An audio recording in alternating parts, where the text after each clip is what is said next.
Hi, I'm Melanie Monique Rose. I am a visual artist, a mother, a relative from Treaty 4 territory in Regina, Saskatchewan. So Seven, or Tepakohp, is a collection of women artists who are from different nations across Saskatchewan. It was really important for me to work with women and to amplify our stories, as well as work against negative stereotypes. I believe that Indigenous women and our voices have been underrepresented. So I was really wanting to, I think we have so many amazing stories to share, so many happy stories, but I think that there's just so many beautiful stories that we have to share, and I really wanted to gather women together, also as a form of activism. When George Floyd died, when Tristan Georger walked from the north to the legislative building and cut his hair, and to protest the lack of care about the suicide rates that are happening in the north. Just all those things together, like my heart was just hurt so much. And I just thought, okay, what can I do? Like, I just felt so blank, like there's like nothing I can do. But I realized that it's really important for us we can be an activist, but through our own lens. So what do I have? What can I do? And as an artist, I can use storytelling, I can use our visual culture as a form of activism. So the Professional Native Artists Incorporated, or the Indigenous group of Seven, it was founded by Daphne Ojig, and that was in Winnipeg, Manitoba. And it was the first all Indigenous run gallery collective, and also by a woman. And in that time in Canada in the 60s, that was definitely something that was like groundbreaking or new. And I really believe that that group of seven really paved the way for all of us to create spaces and opportunities to show our work and inspire collectives such as Saskatchewan Artist Collective, which is here in Regina, that I've been a member of for a really, really long time. I think we're constantly inspired by their work, and you can even see that the ways in which some of the artists are working. I really see that in Larissa Kitchemonia's work, that influence of Daphne Ojig. I see Norval Morisseau, that really inspired by Donna the Strange. So they were really groundbreaking, and I thought it was really, really important to make sure to recognize them. In Regina, at the Mackenzie Art Gallery, several years ago, it might have been 2014, we had Seven, which was curated by Michelle Lavallee, and actually Daphne Ojig and Joseph Sanchez and a few of the artists were there. So it was like such an inspiring time, and it was also the first time that those artists were really getting that major show and that major recognition by a larger institution. So I think it's important for us to continue on and those legacies and move forward with. Tepakohp has a wide variety of different mediums. We have some lens-based work that are stills from a video that Audie Marie had done, and in that her hair is being braided into the grass. And actually the person that braided her hair is another one of the artists in that exhibition. And they're also on land, like their family land near the Lebret area, where they have family history. Some of the other work, we have paintings. I have some fiber-based work, so I have some of my blanket stories, needle felted work, as well as some work that's been used with plants. So everything has been collected with plants from the area and dyed with that. We have some three-dimensional work, some really interesting. Marcy Friesen has some blue gloves and has beaded on them. I love when people can take something like an everyday thing and make it different. So I really love that. Another piece that we have by Marcy Friesen is she has beaded her face. And she's really speaking to being that mixed identity of being a Cree woman, and I believe also of Welsh descent, and how she's experienced racism and also that duality that she's lived with in life. It's a very striking image. Stacey Fant has created cloth for her daughter, so it's like a package, a gift that she'll be creating to her daughter, and it has plants that she has relationship with. She has a beaded medallion, so they're all like gifts and stories that she's bringing back to her daughter.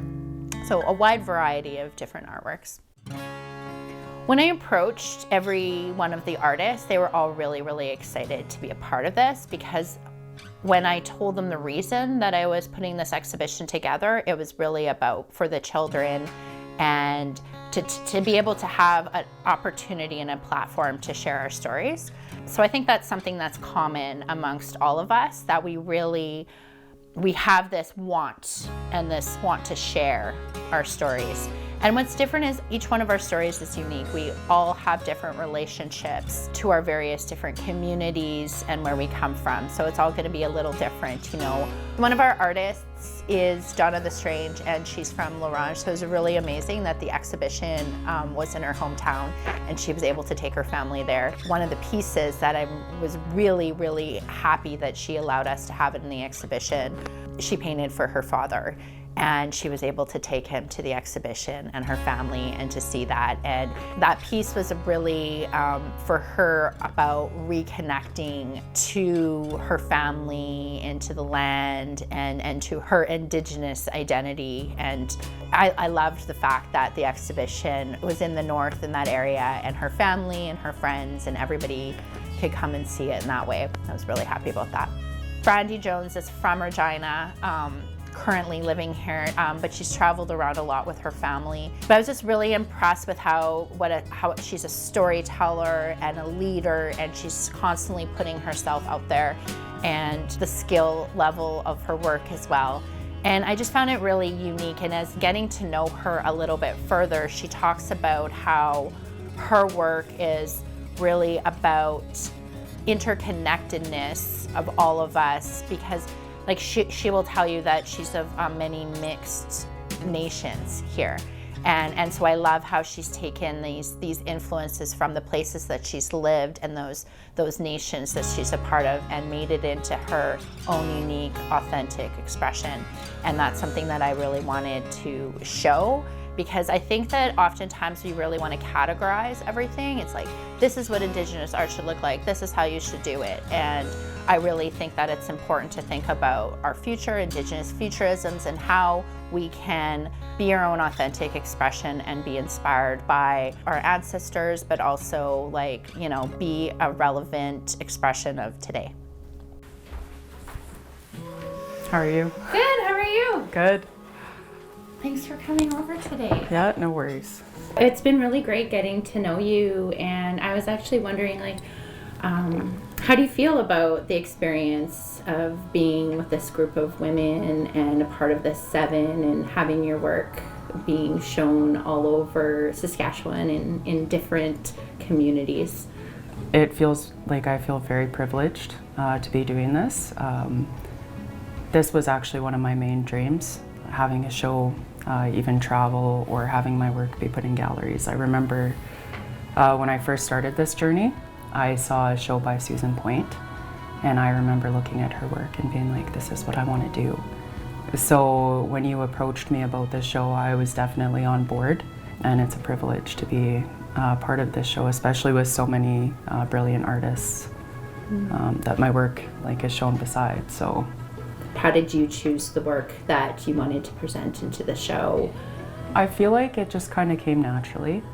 Like when you described to me what the show would be about, I tried to pick pieces that I thought would complement the other people's work, because I remember having those meetings where we all discussed what we were doing and the meaning behind. So really, I feel like it was more of what I felt I wanted to show and what represented myself too, and my work, yeah, and the show's work. Yeah, I love your style of how you know, maybe you can talk about that a bit more, about how you mix so many different things together. I'm just fascinated when I hear it from you. Oh yes, okay.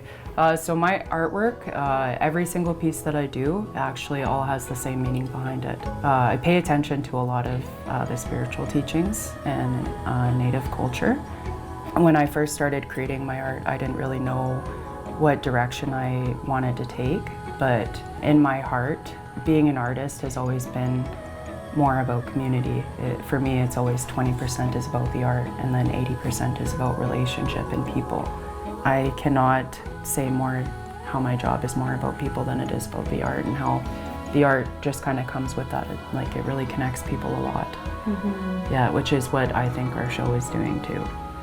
We're trying to educate and share stories and where we're coming from with the artwork. So if you're interested in finding more about the exhibition, I suggest going on the OSAC website. So that's the Organization of Saskatchewan Arts Councils. So you'll have a full tour list there. I also have a website, melaniemoniquerose.com. Are you an artist who's interested in appearing on maxTV Local? Let us know at SaskTel.com/local.